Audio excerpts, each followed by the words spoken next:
Grand Lille TV, l'info locale en continu. Allez, c'est l'heure de s'informer sur Grand Lille TV. Bienvenue à toutes et à tous. Tout de suite, le flash de ce mardi 4 avril. En bref, après la mort d'un lycéen de 17 ans à Tourcoing hier midi, un homme s'est rendu tôt ce matin au commissariat de Tourcoing. Hier, la victime, un élève du lycée du Sacré-Cœur, circulait à vélo lorsqu'elle a été fauchée par une voiture. L'automobiliste avait alors pris la fuite. L'auteur présumé de l'accident a été placé en garde à vue. Des vérifications sont en cours, nous ont confié les policiers du commissariat de Tourcoing. En bref, toujours attaque à la voiture bélier. La nuit dernière, à Wattignies, 2 voitures ont foncé dans la façade de 2 restaurants. Les malfaiteurs ont ensuite incendié les véhicules, des faits qui ont nécessité l'évacuation de 7 personnes. Certaines d'entre elles ont été intoxiquées par les fumées. Les 2 restaurants sont totalement détruits. L'information en images, et ils ont crié leur ras-le-bol cet après-midi dans les rues de Lille, les commerçants. Et c'est toujours ce fameux plan de circulation qui est pointé du doigt.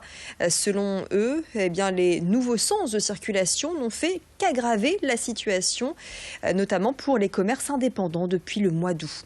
Les commerçants attendent davantage de concertation de la part de la mairie de Lille et estiment que leurs besoins ne sont pas assez pris en considération. Je vous propose d'écouter cette commerçante lilloise qui a participé cet après-midi au rassemblement.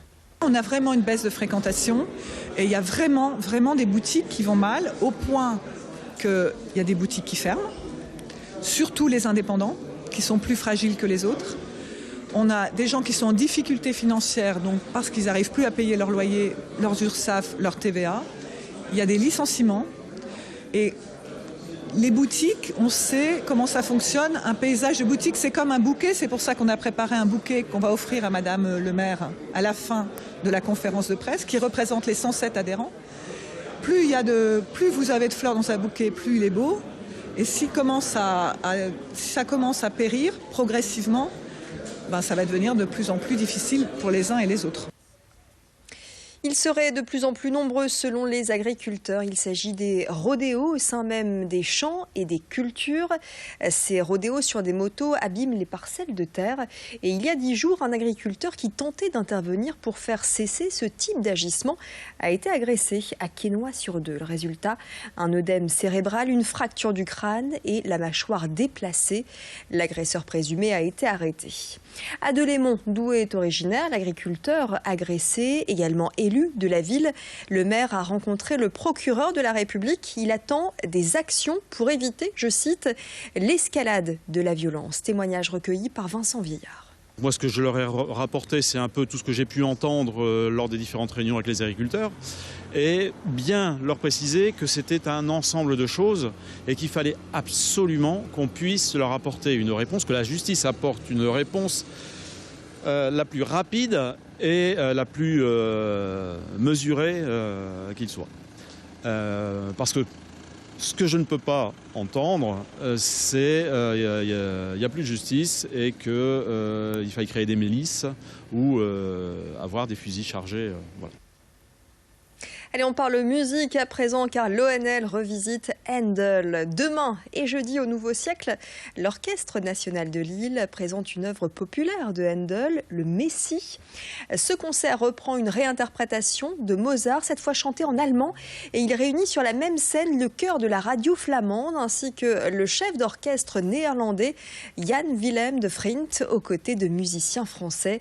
La première partie du concert évoque les prophéties anciennes puis la nativité du Christ. La deuxième relate la passion et la résurrection. Enfin, la troisième partie interroge sur la mission du Rédempteur. Louis Caillé a rencontré le chef d'orchestre néerlandais en répétition à Lille. Ce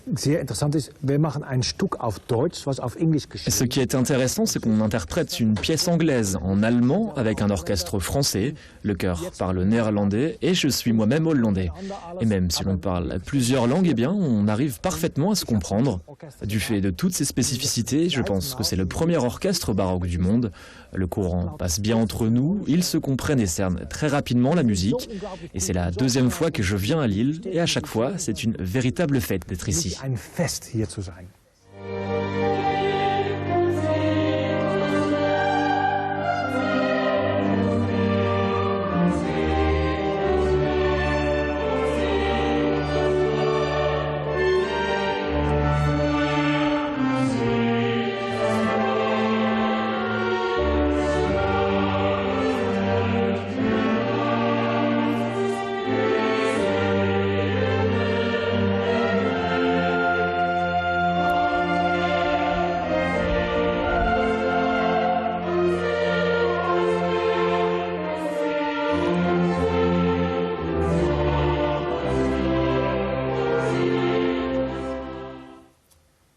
Un concert de l'ONL que vous retrouvez donc demain et jeudi à 20h. Et puis vendredi également, l'ONL sera à la salle Le Phénix à Valenciennes. Vous n'y êtes pas insensible, j'en suis sûre. Le beau temps a gagné la région des Hauts-de-France. Les conditions anticycloniques nous permettent de profiter du soleil avec des températures douces. Le printemps est bel et bien là dans les Hauts-de-France. Et sachez que le soleil devrait s'imposer au moins jusqu'à dimanche avec un très beau week-end en perspective pour le début des vacances scolaires. Les promeneurs, eux, sont de sortie et en profitent, comme a pu le constater Alexis Tessier autour du lac du Héron à Villeneuve-d'Ascq. On a l'impression que le printemps s'installe et on en profite avec les enfants. On en ressort les vélos. Et vous voyez, on se promène. Hein, voilà. Comme tout le monde, il y a beaucoup de monde ici. D'habitude c'est calme, mais aujourd'hui il y a beaucoup de monde. Ils ont laissé tomber les écrans et ils ont voulu aller dans la nature. Je vais peut-être aller faire un petit tour à la plage au milieu de semaine pour voir un petit peu si c'est aussi bleu qu'ici. C'est paradisiaque, c'est superbe, c'est superbe. Il fait très beau et moi je voulais m'habiller et c'était très bien, on fait un petit pique-nique. Voilà, tout simplement, hein. Sachant que lui ne voulait pas s'habiller pour sortir, donc voilà, on a dû le suivre. On va reparler dans quelques instants de la météo. C'est Clotilde Leguévac qui nous attend et qui nous dira tout sur les températures, la couleur du ciel pour demain, mercredi. Reste avec nous, l'info continue.